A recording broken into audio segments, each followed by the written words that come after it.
Theme song. Welcome to the Rouge, White, and Blue CFL podcast, minimalist version. Technical difficulties will not stop our podcast about Americans speaking about Canadian football. My name's Oz Davis. I'm the co-host of the show. Joining me, as always, as you can see, is my co-host Joe Pritchard. Joe, how is it going this evening? Uh, well, I mean, we're making it work, right? That's what it's all about. Yes, yes, it's a good theme for these days in general. All right. So we're just going to jump right into it. Like I say, we're having technical issues today. Let's talk about the biggest story of the previous week in Canadian football, which is, of course, the naming of Bud Light Canada as the official beer of the Canadian Football League, which includes sponsorship of the league's regular season, the Grey Cup, and the Grey Cup halftime show, which was a big deal in the press material on this. Now, I don't know. They said in the press release that this is the first official beer sponsor the league has had in 10 years. Do you recall who was the previous beer sponsor, Joe? Because I Nope, could not find this. nope, I Okay. don't recall that. We've been doing this for about 10 years, so I clearly Right. wasn't paying attention the first year. So, Right. Or maybe just drinking too much of the beer to remember. The I I don't know why I was completely shocked by this. One, because Bud Light is truly awful beer, but also because, I mean, don't they have beer brands in Canada? I well, mean, yeah, they I'm a, do. And I think I mean, like the group that owns all of this also owns some Canadian labels, so that was the confusing oh, okay. part. I mean, you're saying that Bud Light is awful tasting beer, being from Wisconsin and having the rivalry we do with St. Louis when it comes to beer and sports and all sorts of other things, I would like to just make mention that it's beer flavored water. It's not actually beer. But that's as far as I'll go on that front.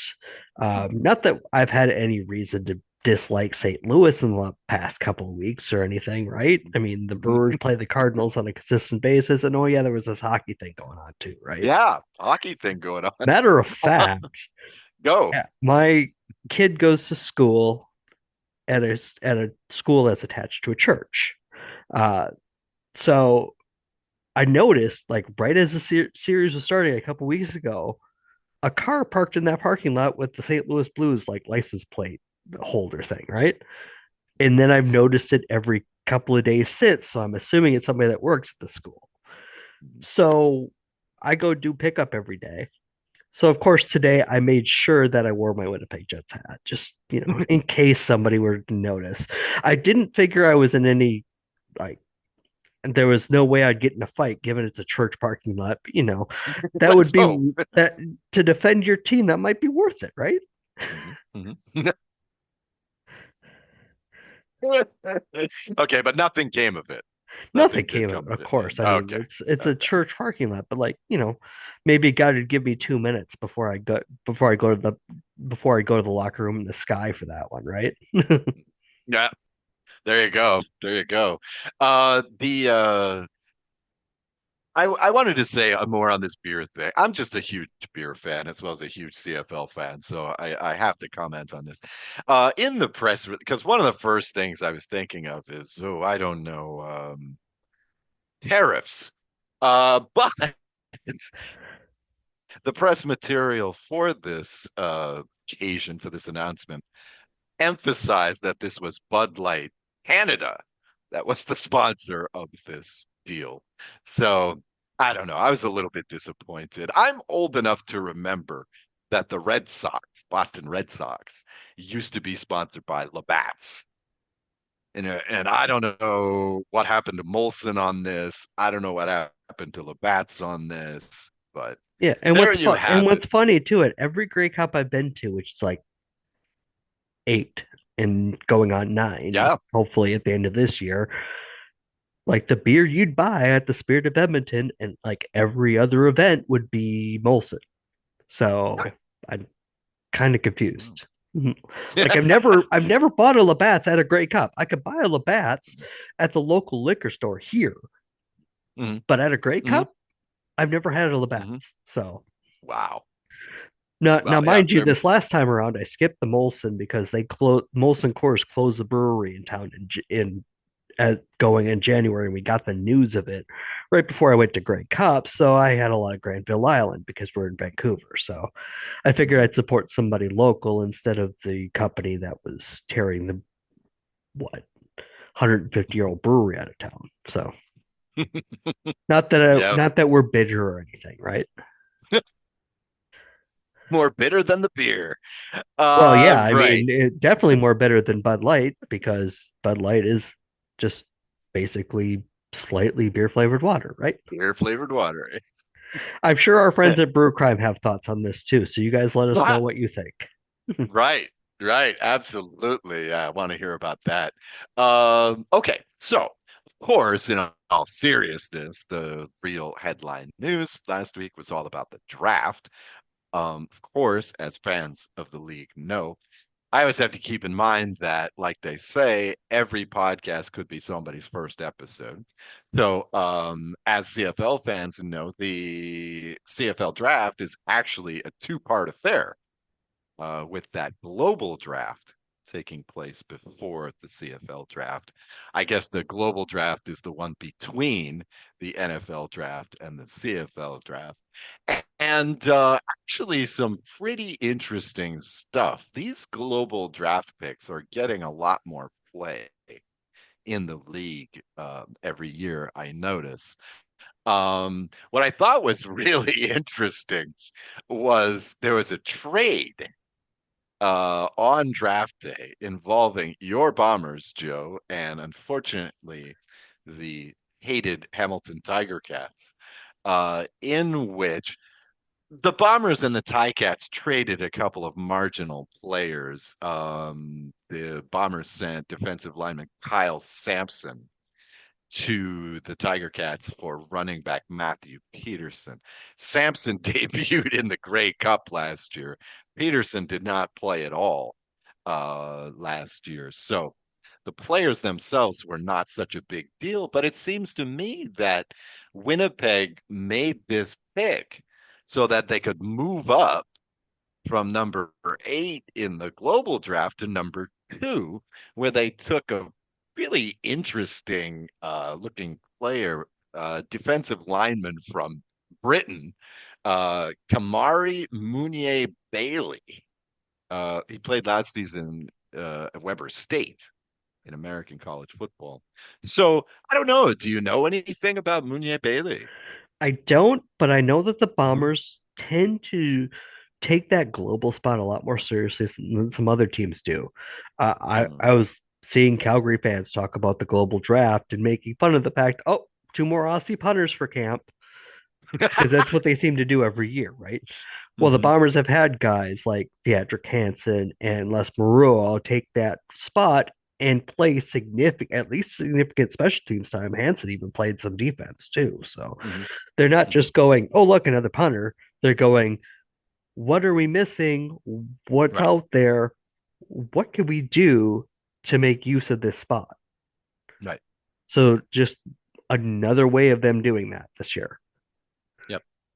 Yeah, as you noted, number one overall went to Calgary, Fraser Mason, punter from Australia, and he played at Ole Miss last year, so pretty high profile school there. He was a nominee for the Ray Guy Award, which of course goes to the outstanding college punter of the year.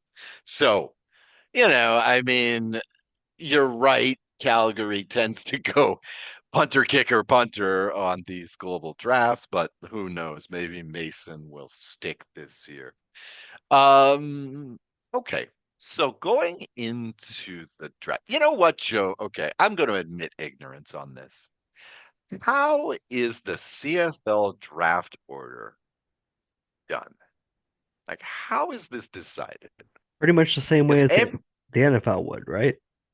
Where they worst would record? go worst record, second worst record, third worst record, and Hmm. then I think there's some sort of mix of the playoff spots then from there. Okay. Toronto's going to Okay. pick ninth because they won, Winnipeg eighth, what have you, right? Okay. Okay. All right. Yeah. So I was a little bit confused. Of course, year you had several teams forfeiting their first pick due to being over the salary cap. BC, you Uh, mean? Yes. BC, yeah, BC was one, but there were some other ones, right? Edmonton, I believe, Hamilton maybe Well, was one as there well. was there was everybody had their first round pick except for Okay, BC. right. BC also forfeited their second round pick, and somebody else did too, I want to say, because the Mhm, last two second round picks, I want to say, were national snaps rewards. Like the mhm, Bombers mhm, mhm, were able to draft a guy like Taylor Elgersma because they played the most nationals last year. So that's mhm. a good way of Oh, okay, doing that is, okay, hey, look, there's a guy that's got a lot of talent. He might not come this year, especially from what I'm hearing. I'll get to that in a minute. But yeah.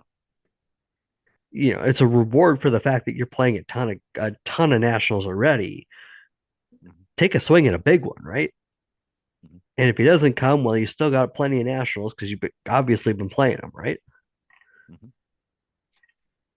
Right, right, right. Okay. All right. Yeah, you're right. That is, I like that. That's a nice little asterisk for this. Um, all right. Not sure what we're gonna do. We're gonna be a bit all over the place today on the podcast here. Of course, we should start with the top story. That's Shador Sanders dropped to the fifth round. No, I'm kidding. Um, first overall pick.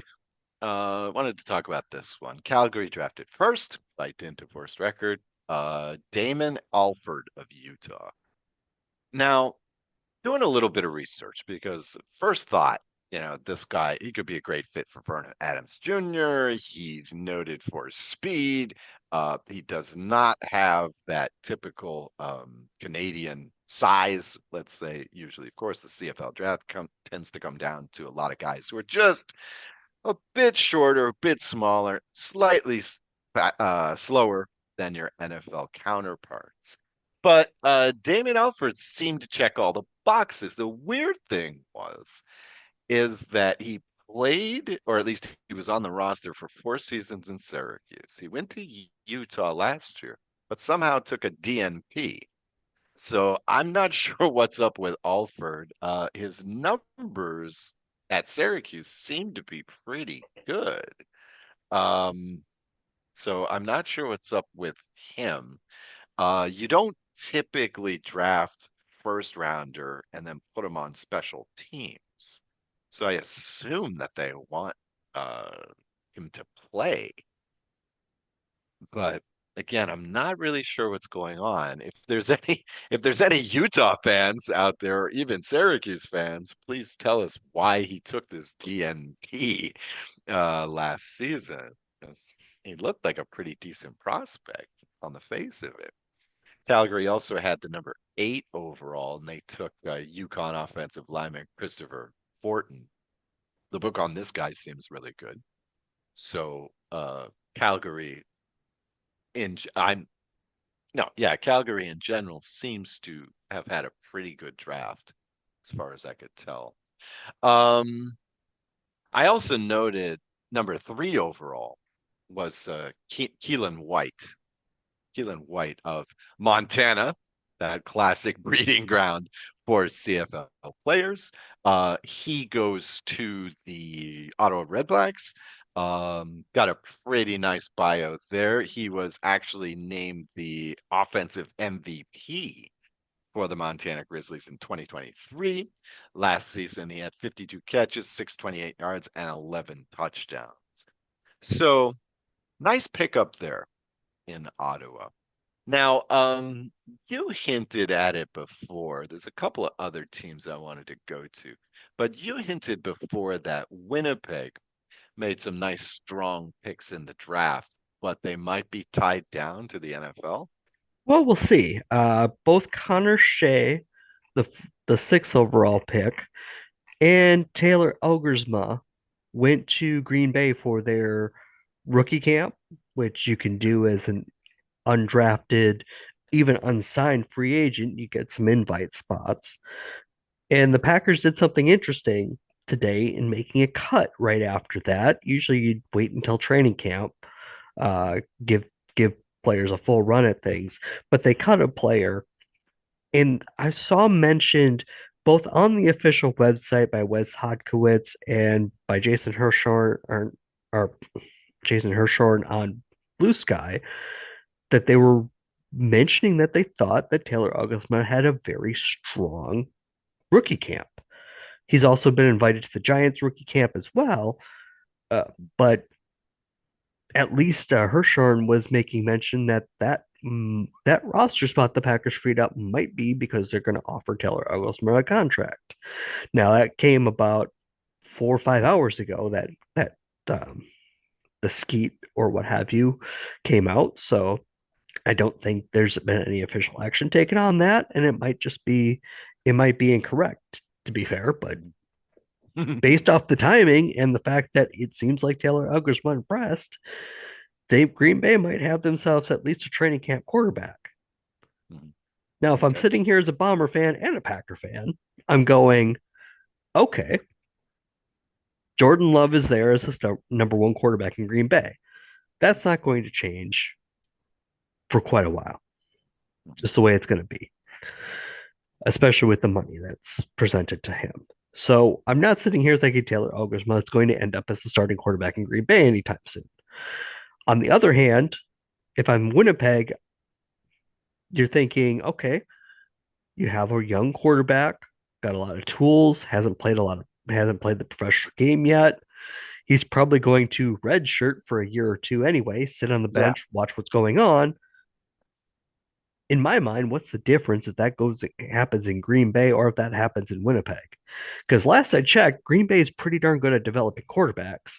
Yeah. Even if Elgersma never becomes NFL starting material, he's at least going to have, if he makes it through camp or even has the training camp experience, that's some experience that you can't really get if you go straight to Winnipeg. Mhm. So I Mhm. can't help but like that if that comes to pass. Mhm. Mhm. Well, we've seen this very often with Canadian quarterbacks in the NFL too, most recently with Nathan Rourke. You know, you go, you're thought highly of, you get into the NFL, you kick around on two or three teams for a little while, you're on the practice squad, you get in that late season game, you do some preseason stuff.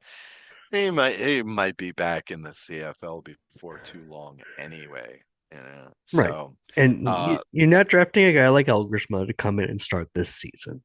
mhm, Maybe he's your mhm, 2026 plan. Maybe he's your right, 2027 plan. right, If if you get lucky, right?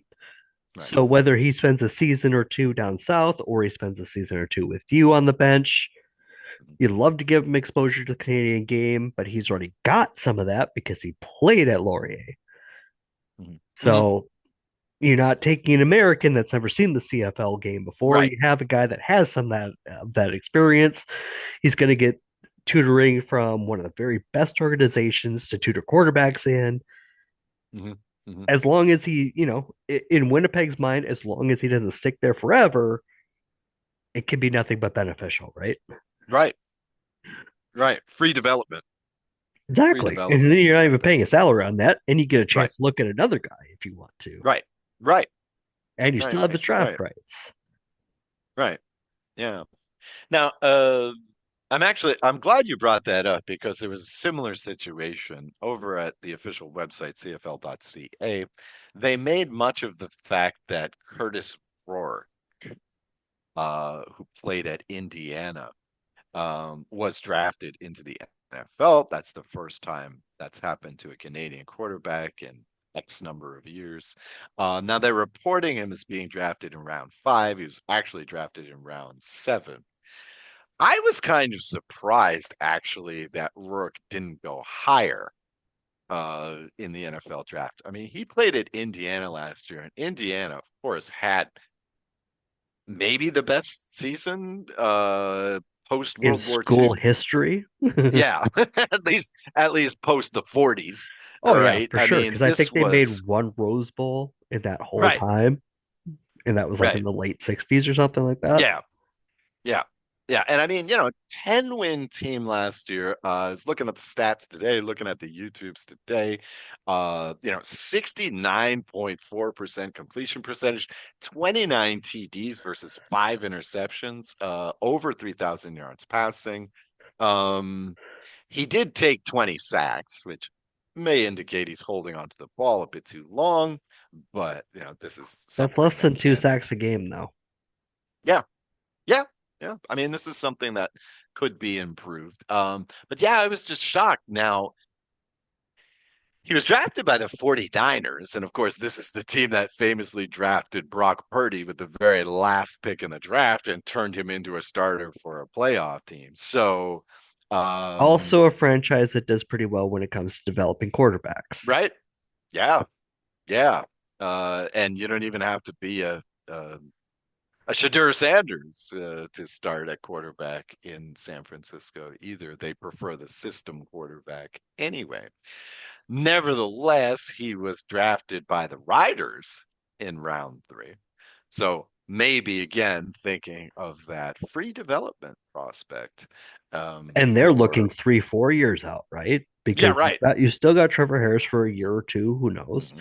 You have Jake Meyer behind him. We've talked about him in the past couple of weeks too. So you have you don't need Curtis Rourke to show up this year and save you, right? That's why you Hmm. make that pick. Right, That's why a team like the right. Riders is making that pick and not a Yeah. team like Calgary, right? Hmm. Hmm. Hmm. Hmm. Hmm. Hmm. Hmm. Right. Yeah, Calgary was more content to go for the receivers and they also took a running back, I believe, in the third round. So yeah, they're definitely looking for some offense to put around Vernon next year. Uh, Besides that, I also made note, unfortunately, all things being equal, probably the winner in the address current needs department, I have to think about Toronto Argonauts. Their off season, they took a lot of hits to the defensive line. So what did they do? They went DLDL in rounds 1 and 2. They brought in Jeremiah Ojo of University of Montreal, who unfortunately I don't know too much about, not knowing much about Canadian college football. And this guy, Parrish Shand of LSU, looks pretty impressive. This guy, again, not exactly your typical CFL draftee, 6'4", 275 pounds. And what I really like about this guy is he actually earned his degree. He was actually on an academic honor roll in his college time. So always a fan of the smart guy. And hate to admit it, but if these picks pan out for Toronto, they did exactly what they should have done to address their offseason needs. Unfortunately, don't like this competition for my Alouettes this year. It seems like every team in the East had a good draft, but that might just be the pessimist in me. Well, the Alouettes did win the name game though, right? Mm, yeah, Tiger Shanks, fifth overall right, pick right. in the draft, #1 name, guaranteed. So you've got that going for you.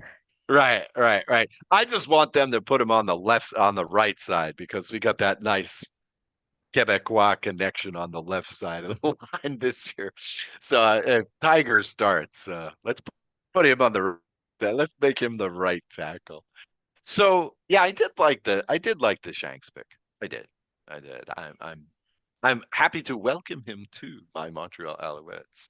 Um, no, no, that's really all the extensive notes I took. I'll be the first to admit that I'm somewhat ignorant of Canadian college football, totally ignorant of Canadian college football, and did not follow too much college football this season. So I have to admit I'm not knowing too much about this. However, the beauty is that we'll be in preseason before we know it. I think what rookies report this week at some point, don't they? Yeah, yeah, they do. They do. So we'll find out about our newbies very soon. You got anything else, Joe? These were my notes. Nope, it's a quick and dirty one. We had a few things to talk about though. Yeah, yeah. Yeah, yeah. Not least of which was Bud Light. Okay, so all right. So we're out of here. This is a brief one. You'll be later in the season, you'll be thankful for this 30-minute episode because we don't normally do so brief. Hopefully next time we will have more to talk about, to be honest. I don't know if that's a good thing. Otherwise, yeah, let's get out of here for this week.